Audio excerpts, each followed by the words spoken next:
पप्पू यादव जी का पुत्र। और मैं नहीं चाहता था कि हमारी मुलाकात ऐसे हो, पर जैसे पापा कहते हैं कि समय और परिस्थिति के सामने किसी का बस नहीं चलता है, तो प्रणाम स्वीकार करिए मेरा। और मैं कल जो हुआ उसके बारे में बात करना चाह रहा हूँ।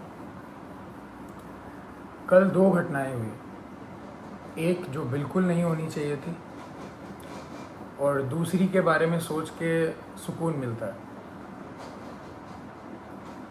कल हम सब ने मिलके एक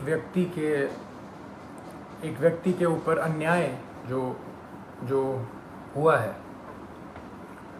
हम सब ने मिलके ट्विटर पे हमने उस ट्रेंड को नंबर 1 कर दिया और काफ़ी घंटों तक रहा। मैंने भी ट्वीट किया घर पे अपने आराम से सोफे में बैठ के, उसे नंबर 1 ट्रेंड की दौड़ पे लगे रहे सोचा। पर वो कल हुआ और कल चला गया है। और अब जब जेल जाने की बारी आई है तो मेरे पिता अकेले हैं। कल 9 बजे से लेके आज सुबह 3 बजे तक वो सिर्फ एक मुजरिम की तरह ट्रीट हुए हैं। और मैं जानना चाहता हूँ कि उनका जुर्म है क्या। हॉस्पिटल्स की जो हालत है बिहार में, उसकी सच्चाई दिखाना जुर्म है, या दवाइयाँ नहीं हैं तो जिनको ज़रूरत है उनको दवाइयाँ पहुँचाना जुर्म है, लोगों को खाना देना जुर्म है, या जो काला बाजारी चल रही है दवाइयों की उसको पेश करना जुर्म है। सबसे बड़ा जुर्म मेरे को ये लग रहा है कि एक नेता के घर पे जो छापा मार के उन्होंने आप लोगों के लिए जो एम्बुलेंसेस यूज़ होनी थी वो बस घर पे पड़ी हुई थी, और वो बस ये चाह रहे थे कि वो सारी एम्बुलेंस यूज़ हों आप लोगों के लिए। मुझे लग रहा है कि यही जुर्म उनका सबसे बड़ा रहा।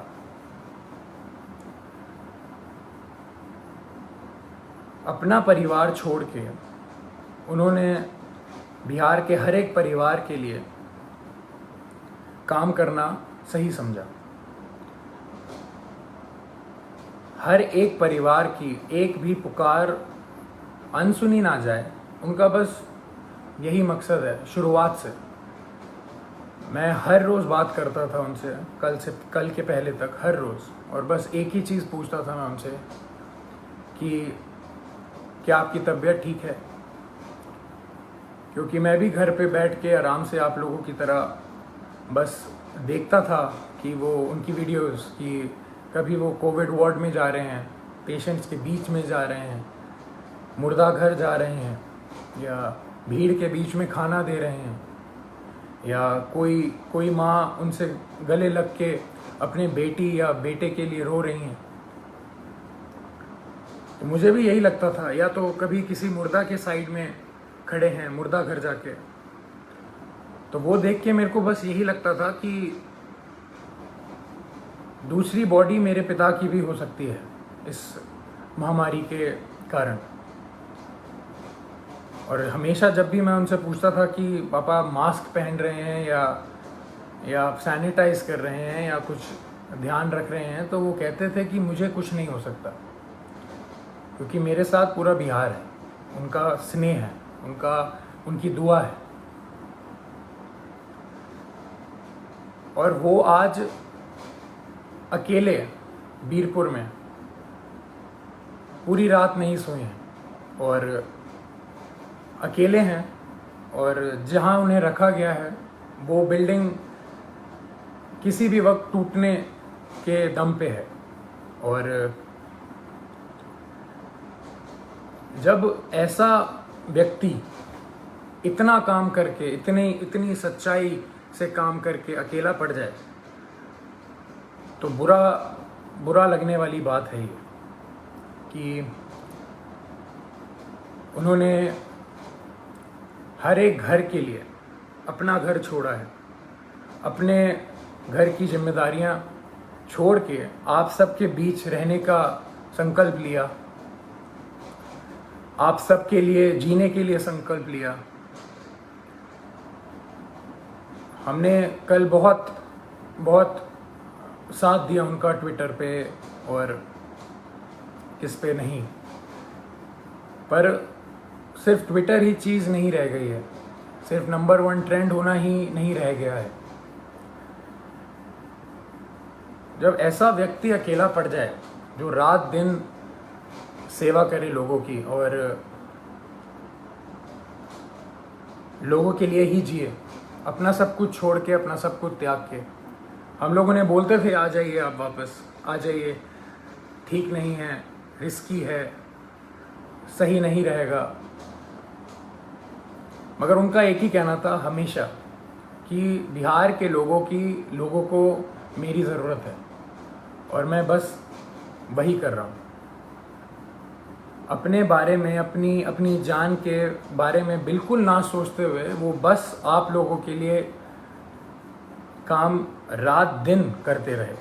हॉस्पिटल में छापा मारना हो तो पप्पू यादव जाएंगे, खाना देना हो तो पप्पू यादव देंगे, दवाई देना हो तो पप्पू यादव देंगे, बेड चाहिए, ऑक्सीजन चाहिए, एम्बुलेंस चाहिए तो पप्पू यादव करेंगे। अभी हमारे बीच पप्पू यादव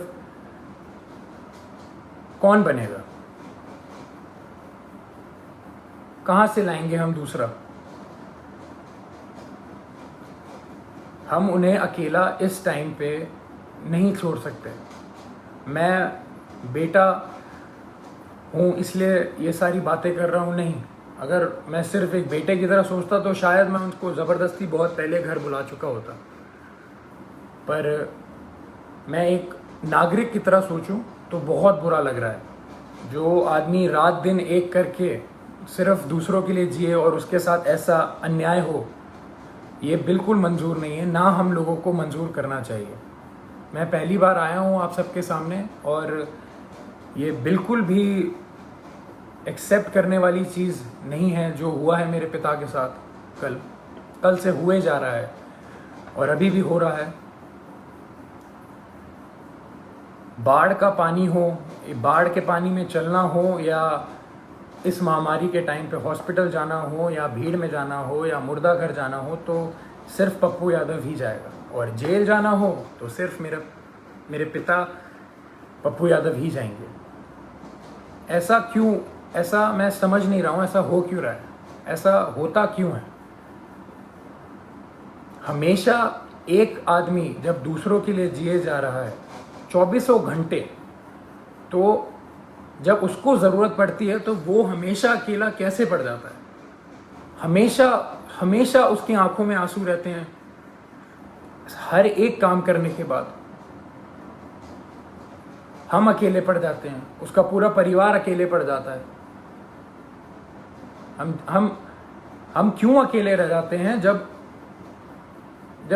वो व्यक्ति रात दिन बस दूसरों के लिए जीता है? तो दूसरे क्यों नहीं खड़े हो सकते उसके लिए? क्यों नहीं आवाज निकाल सकते? क्यों नहीं हम, अगर एक पप्पू यादव बिहार के लिए इतना कर सकता है तो सोचिए 2 पप्पू यादव या 10 पप्पू यादव या 1 लाख पप्पू यादव कितना करेंगे। मैं कहूँगा मेरे पिता का नाम सिर्फ एक नाम नहीं है, वो सिर्फ एक व्यक्ति नहीं है, वो एक जुनून है। जो वो जुनून हर एक के अंदर रहता है। मेरे अंदर भी है, मेरी बहन के अंदर भी है, मेरे भाई के अंदर भी है, और आप सबके अंदर। वो सारा जुनून एक साथ अगर काम करे तो हमारा जो पहला पप्पू यादव है वो कभी अकेला नहीं पड़ेगा। मैं दिल से खुशगुजार हूँ आप सबका कि हम सब ने कल बहुत बहुत प्यार दिया, बहुत स्नेह दिया मेरे पिता को, पर अभी रुकने की बारी नहीं है। उनको अभी तक हरास किया जा रहा है। जैसे कल रात से वो सोए नहीं हैं, खाए नहीं हैं, उनको दवाइयाँ उनको दवाई खानी होती है, उनको शुगर है, उनका 1.25 महीने पहले ऑपरेशन हुआ है, राइट पैर की नसें उनकी वीक हैं तो खून सर्कुलेशन नहीं होता है उनके राइट पैर में अच्छे से। और किस जुर्म में ये सज़ा उनको दी जा रही है, मैं ये पूछना चाहता हूँ। और जिनकी वजह से हो रहा है वो बहुत अच्छे से जानते हैं कौन कौन है, और ये बिल्कुल ना समझें कि किसी को नहीं पता है कि किसकी वजह से हो रहा है ये और क्यों हो रहा है। यहाँ कोई बच्चा नहीं है और कोई डरा हुआ नहीं है। पप्पू यादव ना कभी किसी से डरा है, ना कभी डरेगा। जब ये जुनून हर एक के अंदर है और हर एक बंदा, हर एक माँ, हर एक बेटी, हर एक भाई जब उसके पीछे खड़ा रहेगा और उसको पूरा विश्वास है कि हर एक बिहार का व्यक्ति उनके साथ है, वो कल साबित हुआ है। मैं बस ये कह रहा हूँ कि वो सिर्फ कल पे ही सीमित नहीं होना चाहिए, ये मुहिम चलती रहनी चाहिए। यही मेरे पिता का सबसे बड़ी जीत है। उनको पद से कोई लेना देना नहीं है। उनकी सबसे बड़ी जीत ही इसमें है कि उनके साथ सारे सच्चे लोग खड़े रहें, पूरा बिहार खड़े रहे, बिहार खुश रहे। उनकी सबसे बड़ी जीत यही है। तो जब हम सब में ये जुनून है तो हम सब मिलके इस मुहिम को, इस भ्रष्टाचार के खिलाफ जो हमने मुहिम छेड़ी है, जो ये भ्रष्टाचार मेरे पिता के खिलाफ हो रहा है, जिस जुर्म में जो कोई नहीं बता सकता, जो कोई बता ही नहीं सकता कि जुर्म है क्या, मैं चाहूँगा हम सब एक साथ मिलके इस भ्रष्टाचार के खिलाफ जो मुहिम मेरे पिता ने छेड़ी है, लाखों की कतार में हम एक सब मिलके इसके खिलाफ आवाज़ उठाएं और मेरे पिता को जो जीत हमेशा देखी है उन्होंने बिहार के लिए, वो रास्ता, वो राह, वो पथ पे हम सबको चलते रहना है। इसी में उनकी सबसे बड़ी खुशी और सबसे बड़ी जीत है। मैं बहुत खुश नसीब महसूस करता हूँ कि मैं अभी यहाँ बैठ के आपके सामने ये सब बोल पा रहा हूँ।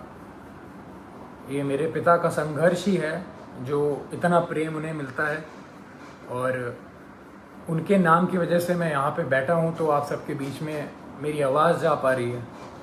उनके संघर्ष को हम सबको मिलके उसकी आग को उठा के ही रखना है, बुझने नहीं देना है। प्रणाम।